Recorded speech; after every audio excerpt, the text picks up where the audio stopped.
Shalom from Israel, dear family and friends. Shalom from the Judean hills, just outside Jerusalem, not far from Jerusalem. And today we're looking at Matthew 13 and marking the promises of God in our Bibles so that we can be able to share them with others.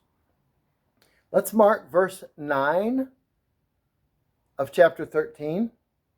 He who hath ears to hear, let him hear.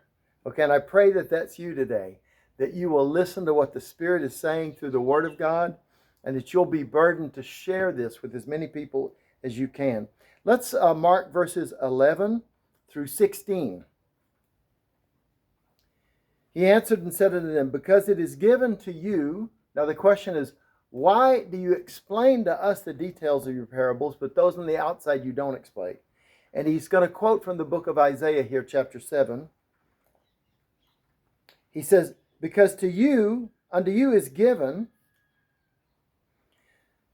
to know the mysteries of the kingdom of heaven, but to them it is not given. For whosoever hath, to him shall be given, it's a promise, and he shall have more abundance. But whosoever hath not, from him shall be taken away, even that he hath. Therefore speak I to them in parables, because they seeing see not, and hearing hear not, neither do they understand. They were refusing to understand. Thank God for the rain. It's starting to rain again on me here. But verse number 14, and in them is fulfilled the prophecy of Isaiah. So that, I believe it's the 7th chapter of Isaiah, which saith, by hearing ye shall hear, and shall not understand, and seeing ye shall see and not perceive. For this people's heart is waxed gross, and their ears are dull of hearing, and their eyes have closed. They have closed their eyes. They have closed their eyes. These people close their eyes to the truth, it says here in this context. Lest at any time they should see with their eyes and hear with their ears and should understand with their heart and should be converted, and I should heal them. But blessed are your eyes, for they see, and blessed are your ears, for they hear. So thank God for spiritual truth, spiritual revelation. It's raining on me. It's raining on my Bible. Hang on a second. Just going to scoot in a little closer under this awning and get out of the rain. But it says, verse 17, for verily I say unto you, that many prophets and righteous men have desired to see those things which ye see, and have not seen them, and to hear those things which ye hear, and have not heard them. Hear ye therefore the parable of the sower. When anyone heareth the word of the kingdom, and understandeth it not, and here's a negative promise, then cometh the wicked one, and catcheth away that which was sown in his heart. So mark that, verse 19.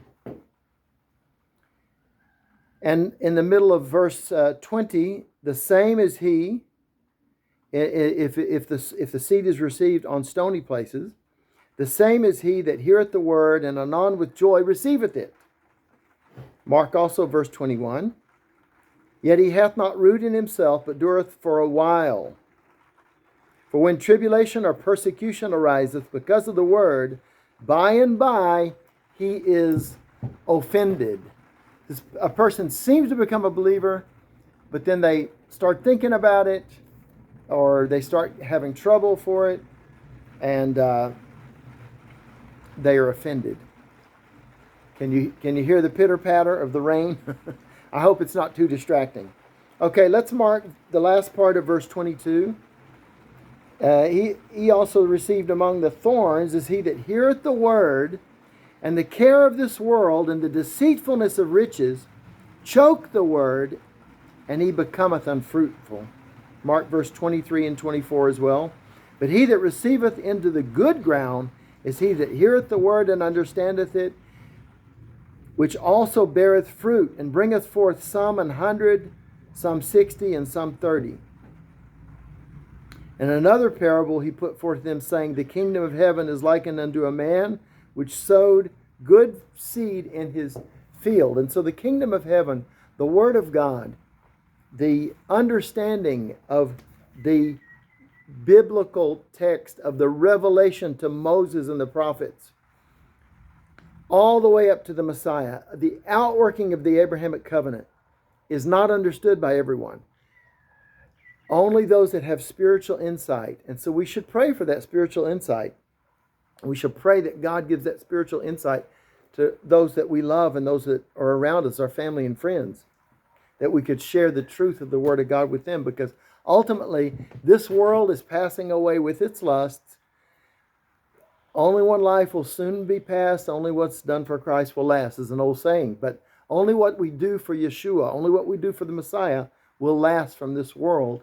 And we will receive for our works, we will receive a reward. And so now our salvation, our status of being sons and daughters of God is a free gift. But our status in the kingdom is acquired by serving Him faithfully. And so one is called salvation, the other discipleship.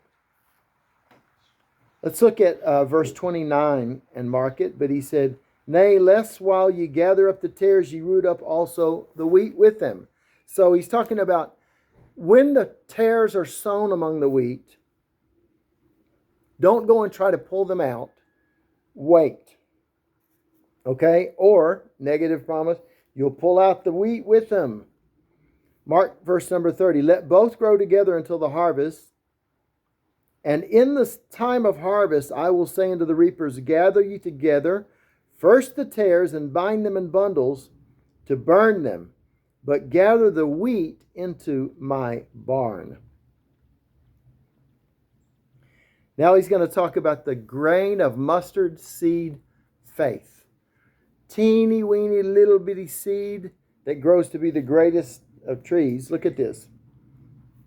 I think it's called a sequoia tree. "But another parable put he forth unto them, saying, The kingdom of heaven is like to a grain of mustard seed, which a man took and sowed in his field, which indeed is the least of all seeds, but when it is grown, it is the greatest among herbs, and becometh a tree, so that the birds of the air come and lodge in the branches thereof." So that's the way it's going to be. He's promising that's the way. We're going to enter into a time where the seed is sown, the Word of God is shared. Some act like they receive it, some receive it for a while, some reject. Maybe the majority reject.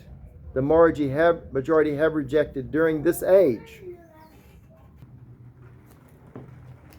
So let's mark verses 35, 39, 40, 41, 42, 43, and verses 49 and 50, verse 52, and verse 57. The rain, it's a little bit stronger pitter-pat.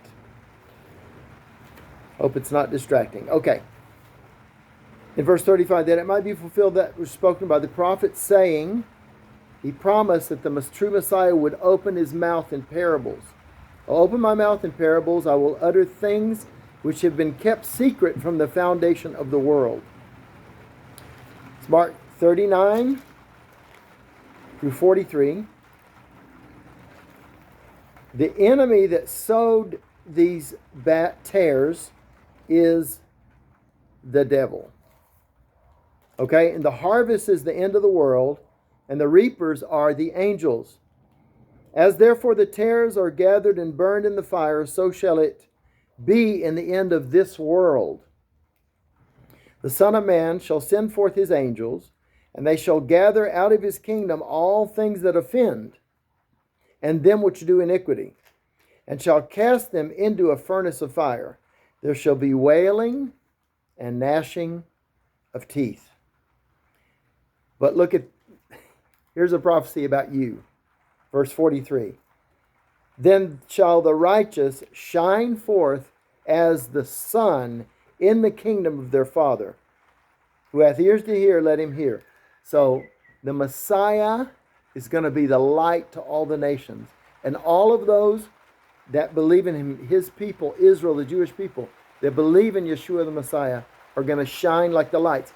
And all of the engrafted, all of those that are from all the families of the earth, Genesis 12:3, that have come to bless the people of God and to promote the Messiah of God, Yeshua, are going to shine, and you are going to shine in the kingdom. Then shall the righteous shine forth as the sun in the kingdom of their Father. Who hath ears to hear, let him hear. Okay, let's just mark about 2 or 3 more verses here, verses 49 and 50. So shall it be at the end of the world. The angels shall come forth and sever the wicked from among the just, and shall cast them into the furnace of fire. There shall be wailing and gnashing of teeth. Let's mark verse 52. And he said unto them, Therefore every scribe which is instructed unto the kingdom of heaven is like unto a man that is an householder, which bringeth forth out of his treasure things new and old. Look at that last promise here of this chapter, verse 57. They were offended. But Yeshua said to them, A prophet is not without honor, save in his own country and in his own house. And he did not many mighty works there because of their unbelief. So a prophet is not accepted. And this is the thing with, this is why Yeshua had to move his ministry from Nazareth to Capernaum, the village of Nahum, or Capernaum on the Sea of Galilee, which today is an archaeological site. It's not inhabited, but back then it was a center of the Galilee, because those in Nazareth rejected him. His brothers, they thought he was crazy. They rejected him. Okay? And he came into his own, and his own received them not. But to as many as received him, to them gave he power to become sons of God, even to them that believe in his name. Okay, so keep sharing the promises. God bless you. Thank you for the spiritual desire to help other people. Pray for Israel. Pray for the safety of the Jewish people during this very difficult time. God bless you. And until next time, keep marking the promises. Please like and subscribe and share. But mark these promises and share them with someone. God bless you and protect you and your family. She'elu Shalom Yerushalayim. Pray for the peace of Jerusalem. They shall prosper that love thee. God bless you, and Shalom from Israel.